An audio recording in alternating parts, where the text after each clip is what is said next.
Cousin Bill. Surprise, it's Cousin Nick.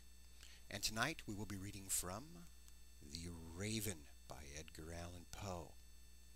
And we will simultaneously document for all posterity and the world at large that the superior rendition and versions of this poem use the phrases sublunary being, not living human being, and quoth the raven, not and then the bird said, which I'm really disturbed. Every version I see, and I've watched the YouTube renditions of this done by Vincent Price and Christopher Walken, and they all use the what I consider to be the inferior versions, as you know, as I've obsessed about. In any event, here goes. The Raven by Edgar Allan Poe. Once upon a midnight dreary, while I pondered, weak and weary, over many a quaint and curious volume of forgotten lore, while I nodded, nearly napping, suddenly there came a tapping, as of someone gently rapping at my chamber door. "'Tis some visitor," I muttered, tapping at my chamber door. "Only this, and nothing more." Ah, distinctly I remember it was in the bleak December, and each separate dying ember wrought its ghost upon the floor.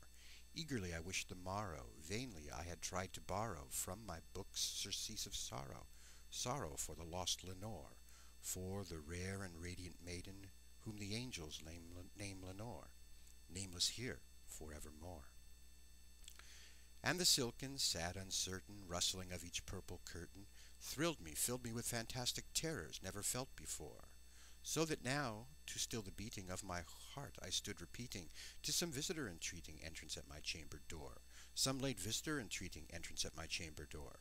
This it is, and nothing more." Presently my soul grew stronger, hesitating then no longer. "Sir," said I, "Madam, truly, your forgiveness I implore. But the fact is I was napping, and so gently you came rapping, and so faintly you came tapping at my chamber door, that I scarce was sure I heard you. Here I opened wide the door. Darkness there, and nothing more." Deep into the darkness peering, long I stood there, wondering, fearing, dreaming dreams, doubting, dreaming dreams no mortals ever dared to dream before. But the silence was unbroken, and the darkness gave no token, and the only word there spoken was the whispered word, "Lenore?" This I whispered, and an echo murmured back the word, "Lenore." Merely this, and nothing more. Then into the chamber turning, all my soul with me burning, soon I heard another tapping, something louder than before. "Surely," said I, "surely that is something at my window lattice. Let me see then what thereat is, and this mystery explore. Let my heart be still a moment, and this mystery explore. 'Tis the wind, and nothing more." Open here I flung the shutter, when, with many a flirt and flutter, in there stepped a stately raven of the saintly days of yore. Not the least obeisance made he, not an instant stopped or stayed he, but, with mien of lord or lady, perched above my chamber door, perched upon a bust of Pallas just above my chamber door, perched and sat, and nothing more. Then this ebony bird beguiling my sad fancy into smiling, by the grave and stern decorum of a countenance it wore, "Though thy crest be shorn and shaven, thou," I said, "art sure no craven, ghastly, grim, and ancient raven, wandering from the nightly shore. Tell me what thy lordly name is on the night's Plutonian shore." Quoth the raven, "Nevermore." Much I marveled this ungainly fowl to hear discourse so plainly, though its answer little meaning, little relevancy bore. For we cannot help agreeing that no sublunary being ever yet was blessed with seeing bird above his chamber door, bird or beast upon the sculptured bust above his chamber door, with such a name as Nevermore.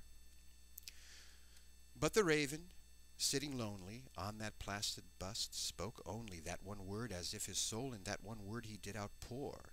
Nothing further than he uttered, not a feather than he fluttered, till I scarcely more than muttered, "Other friends have flown before. On the morrow he will leave me, as my hopes have flown before." Quoth the raven, "Nevermore."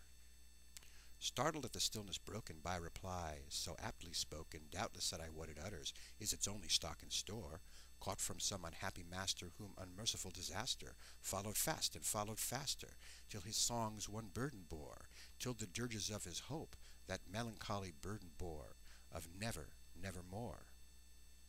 But the raven, still beguiling all my soul into smiling, all my sad soul into smiling, straight I wheeled a cushioned seat in front of bird and bust and door. Then upon the velvet sinking, I betook myself to linking fancy unto fancy, thinking what this ominous bird of yore, what this grim, ungainly, ghastly, gaunt, and ominous bird of yore meant in croaking nevermore. This I sat engaged in guessing, with no syllable expressing, to the fowl whose fiery eyes now burned into my bosom's core. This and more I sat divining, with my head at ease reclining on the cushion's velvet lining, that the lamplight gloated o'er, but whose velvet violet lining, with the lamplight gloating o'er, she shall press, ah, nevermore. Then methought the air grew denser, perfumed from an unseen censer, swung by angels whose faint footfalls tinkled on the tufted floor.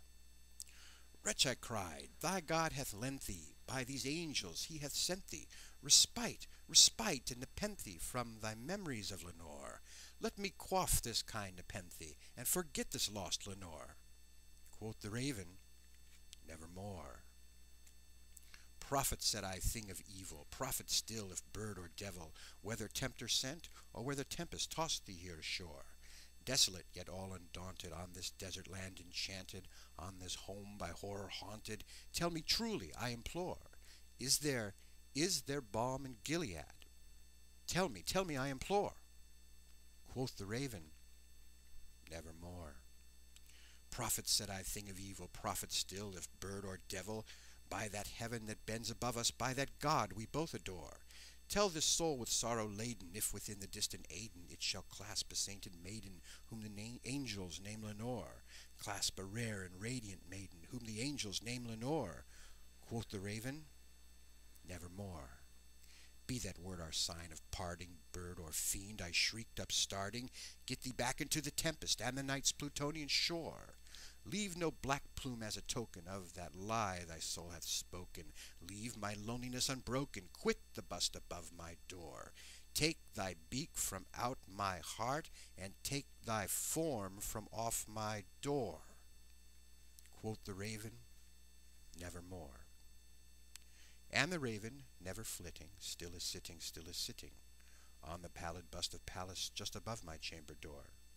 And his eyes have all the seeming of a demon's that is dreaming, and the lamplight o'er him streaming throws his shadow on the floor, and my soul from out that shadow that lies floating on the floor shall be lifted